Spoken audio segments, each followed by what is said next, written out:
Sold-out event happened on Saturday at her bookstore. Both Brett Kavanaugh and U.S. President Donald Trump have been targeted for hexes.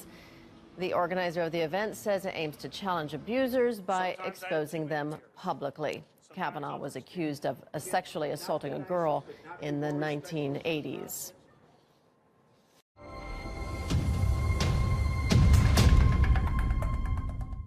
This is a call for an uprising. Welcome to today's show. As I documented last week, witches gathered in New York City this past Saturday and indeed go through with their public hexing of Kavanaugh and Donald Trump. And of course, the money that they made from this event went towards Planned Parenthood. I'm going to show you a news clip in a few minutes where your stomach might turn.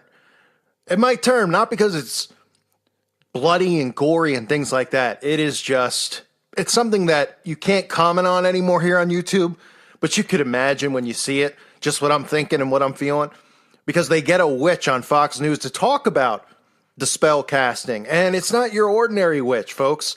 It's well, I'll let you see for yourself. But before we get there, I know you're anticipating it if you want to throw up in your mouth. Let me talk a little bit about the hex, because Christians actually did show up.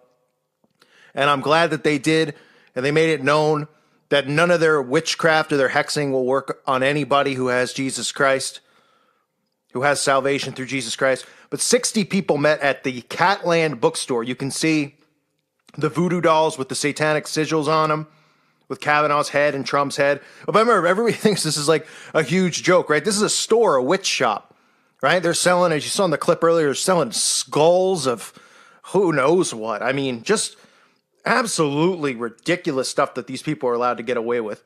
They're selling beaver skulls, right? And now people will be like, oh yeah, they probably went out, found some dead beaver skulls out in the middle of the woods. I'm sure the beavers weren't ritually sacrificed, and then they took the skull, because that's what these freaks do. But 60 people showed up to cast these spells. They claimed it was a protest, but a religious ritual as well, and said it could be both. The group met inside a dark room with folding chairs, chanted before an altar. This is all normal, right? This is a political protest, chanting before an altar that was lit with candles, and then read Bible passages aloud. On the altar were three puppets or cloth dolls made to look like real people. Those three people were Kavanaugh, Trump, and Senate Majority Leader Mitch McConnell. Before the hexing began, a small group of counter-protesters gathered outside the bookstore to condemn the witchcraft from taking place. Several counter-protesters denounced the hexing over a loudspeaker. As Christian music blared, people took turns giving sermons and singing hymns. I'm not here for Kavanaugh, I'm here for your souls, one person said. You can do hexes, you can do whatever you want. It's not going to nullify the kingship of Jesus Christ, and that's 100% true. During the ceremony, there was barricades and stuff like that outside, or so it says. One of the people instructed them to chant loudly so the people outside could hear them. The counter-protesters outside eventually quieted down as the roughly 1.5-hour ceremony occurred inside. During the first half of the event, attendees were encouraged to sing and chant along with the witch who was running the ceremony. During the second half of the ceremony, the witch invited attendees to share their thoughts, their experiences with sexual assault, or anything they would like the group to know. And they say the takeaway from this is that there was a big show of solidarity, right? So the whole witch part just gets overlooked. You know, how this stuff is becoming normal, how witches are allowed to meet in public and do this type of stuff. You know, if this was a Christian, Christians getting together to say, to pray against Hillary Clinton for becoming president or something like that, even though for the 1,000th time it's not a republic, but say it was. They'd be all over the news. Oh, how dare they? The nerve of them. Oh, they're not supposed to judge, right? You can imagine the stuff they'd be saying. But this event did occur. And of course, they make it seem like, oh, this is about political, a political movement and women's empowerment. And they make the witch stuff seem like it's silly, even though they got the voodoo dolls, right? They're using the Bible in their ceremony, of course, mocking God. I'm sure that they use it and probably read it backwards, right? Because we know Satanists invert everything. They read the Bible backwards. They think our Father in heaven is the evil one. So It's just more of the stuff I've been telling everyone and showing you, that these witches are coming out of the woodwork. They're getting pushed into the limelight. It's disgusting and it's disgraceful. Now I'm going to show you this clip, if you've been waiting to see it, where they talk a little bit with a witch, one of the witches who was on hand. If you want to call it a witch, I don't know what you can call it, but I mean, it'll make your stomach turn. But this creature talks about the spells that'll be done. And it's just really embarrassing, and it's really disgraceful that this is what our world is coming to. And this is normal, right? This is supposed to be normal. We're supposed to accept this. So take a look for yourself and try not to barf. The left is still so angry over the recent confirmation of Supreme Court Justice Brett Kavanaugh that some are resorting to witchcraft to hurt him. That's right. A coven of witches is gathering in Brooklyn as we speak to place a hex on Justice Kavanaugh in hopes that evil will come his way. Earlier, I spoke with Dakota Bracciale, who is the leader of this occult group. All right, so Dakota, you're a witch. Yeah. And you are going to use witchcraft against Justice Kavanaugh. Yep. What is the ritual that you are undertaking? Well, like traditionally in witchcraft, we don't share, most people don't share the exact particulars of the ritual. Can you give me a hint? Well, there will be effigies, photos, graveyard dirt, coffin nails, open flames, the whole bit. Whoa, whoa. So will an effigy of Kavanaugh be burned by the witches? Yeah. Okay. Yeah. And a picture of Kavanaugh will be burned? Yes. What will you be doing with the graveyard dirt?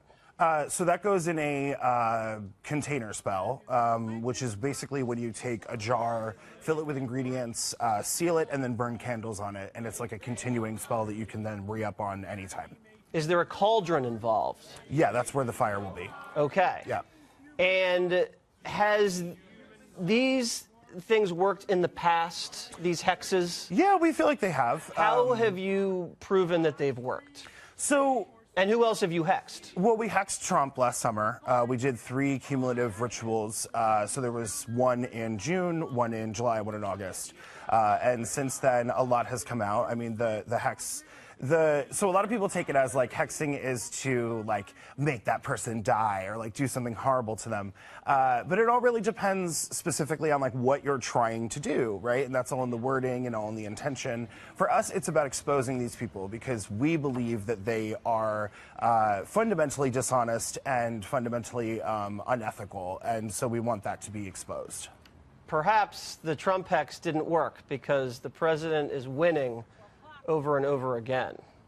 Well, I think that depends on how you define winning. On our side of things, we feel that since last summer, we have the Russia probe, which has led to, I mean, how many convictions does it take to figure out that it's not necessarily a victory so far? So you believe the hex on Trump worked, and now you will be hexing Brett Kavanaugh as well.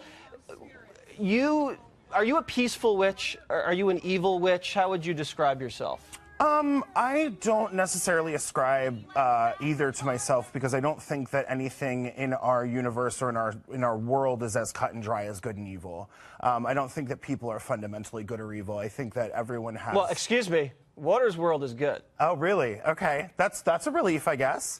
But that also depends on your definition of good. I mean, for example, religiously, right? Like every religion in the world would have a different definition for what the right action would be. There's some general tenets that most of them adhere to, but I mean, everyone has their different idea of morality and what constitutes a moral action. Do you think that the witchcraft that you guys are pursuing makes the left and anti-Kavanaugh and anti-Trump people look a little silly? I really wouldn't mind if it did. I mean, I think, you know, one of the things I do want to make sure that we get to discuss between us is this isn't just about the right. This is absolutely also about the left. I mean, I've said repeatedly... Oh, well, you know what? You should cast a spell on Hillary Clinton. I don't really... She's actually already been cursed. I don't Leave know her alone. What about Nancy Pelosi? With my morals, I'm not really about, like, kicking someone while they're already down. Well, isn't that what Eric Holder wants to do? I don't know. I kind of feel like with Hillary, she's already not doing too well and needs to maybe a hex of silence would be good, just for a little while. You're a Bernie bro, aren't you? No, not Are you at a Bernie all. witch? No, not at all. I like a lot of what Bernie has to say. I don't agree with everything that he has to say. Okay. I think that in a lot of ways he will sort of espouse very hard leftist rhetoric and then in practice doesn't actually carry through with it. Well, for a witch, you know a lot about politics. You have to. Dakota, thank you very much. Let's get a look at these rings. Look at these rings and nails, everybody. Could we get a tight shot of that? Thank you so much. All right. Thank you.